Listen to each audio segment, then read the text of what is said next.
Back in March of 2010, a YouTube user by the name of MST3KTom did a couple of videos recommending two anime shows from the 1980s. The first one was Project Eiko, which I've yet to pick up and check out, and the second one was Riding Bean, which I've never heard of until he uploaded the video recommending it to me.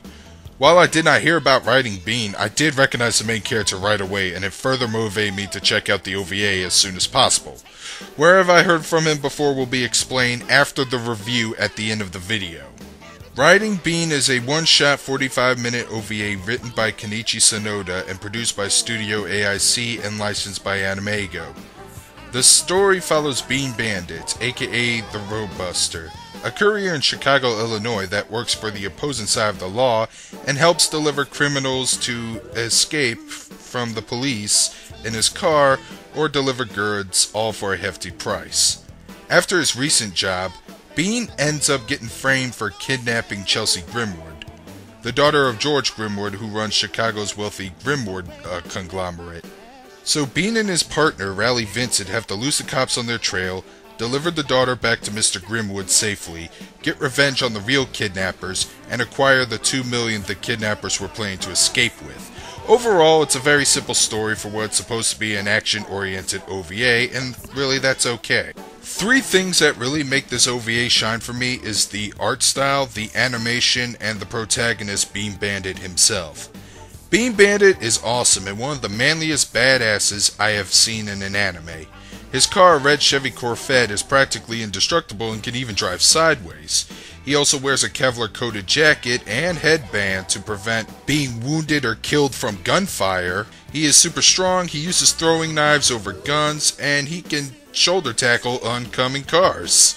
He does have a soft spot for kids being threatened or getting involved in criminal activities, but other than that, he has a lot of shining moments of badassery in the entire OVA, especially at the end when he confronts Semmerling, the main antagonist and the real person responsible for the kidnapping of Chelsea Grimwood. As for the art and animation, it's your typical late 80s, early 90s art style, very detailed, very well drawn, and since it's an OVA, the animation is definitely on an above average quality, and the animation basically shines in all the car driving chase scenes, which are about 4 if you count the freeway and city chase back to back as separate scenes. As for the character designs, they're definitely Sonoda-esque. Sonoda worked on character designs for other shows like the original Bubblegum Crisis and Otaku no Video, and his style when it comes to drawing characters are definitely more Western than usual, and it works for this OVA considering that it takes place in Chicago, Illinois. Now for the sound department. Oh boy. I'll try not to be too harsh on the English dub because it was dubbed nearly 20 years ago. However, I still prefer the Japanese dub over the English because the English dub, well, the choice voices were good, but there were times where the dialogue did feel kinda wooden, the lip sync would noticeably be off, and the sound effects used in the dub were some rather unusual choices. Remember when I brought up that Bean shoulder tackles an oncoming car driven by Semmerling? Well, in the English dub, the impact sound that was used was that of a grenade going off, even though there was no explosion at all in that very scene. However, if you are able to overlook these flaws, then you might actually enjoy the English dub. It's not one of the worst dubs I've heard, but it's not all that great either. The music in Riding Bean is composed by David Garfield, and it's your typical cheesy 80s rock, but I do love the soundtrack. It does help you give the feel of the setting and time for the OVA, and my favorite songs are Roadbuster, which is played at the beginning, King of the Road, which plays during the Chicago City chase, and Running the Road, which plays at the ending credits. Yeah, that wasn't a whole lot I said, but still, I love the music in this OVA. So overall, I did in fact love Riding Bean. I would like to thank MST3KTom for recommending this anime to me. He obviously knows what my taste is when it comes to anime. The protagonist is awesome, the animation is great, the action scenes are top notch, and it was overall a fun show to watch over and over again. I managed to buy the DVD off of Right Stuff's website for about $7, and it's still on sale there last time I checked. Plus, I found out that both languages of the show are available to watch on Hulu. So yeah, I do highly recommend watching this OVA if you're a fan of cars, guns, old school animation, or manly badass protagonists. If you're not sure if you're a fan of any of those, I still say give this show a shot. Riding Bean is probably now one of my top 10 favorite anime on my list. Before I end this review, there's something else I want to cover.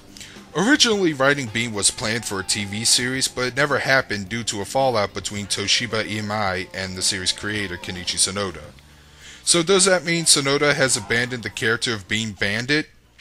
Well, not exactly, for you see Sonoda went on to create other projects in the future, one of them being Gunsmith Cats. Most people might be familiar with the 3-episode OVA in 1995 that ADV licensed a while back. That stars an alternate version of Raleigh Vincent from Riding Bean, where she has darker skin and hair, she's probably younger, and is both a bounty hunter and a gunsmith that works for the law. So where does Bean Bandit fit in all this?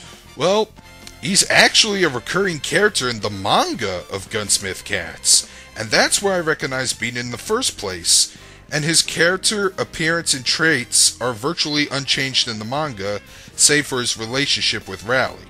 Because Raleigh is a bounty hunter and Bean is still a courier that will often help out the criminals Raleigh will chase, they start off as being pretty hostile towards each other. I only got about a volume and a half of Gunsmith Cats read so far, and I do plan to finish it up and read Gunsmith Cats Burst as well. But so far of what I read, Bean isn't a complete bad guy in the series, and he eventually helped Raleigh save her partner, Minnie Mae Hopkins, in a chapter I recently finished.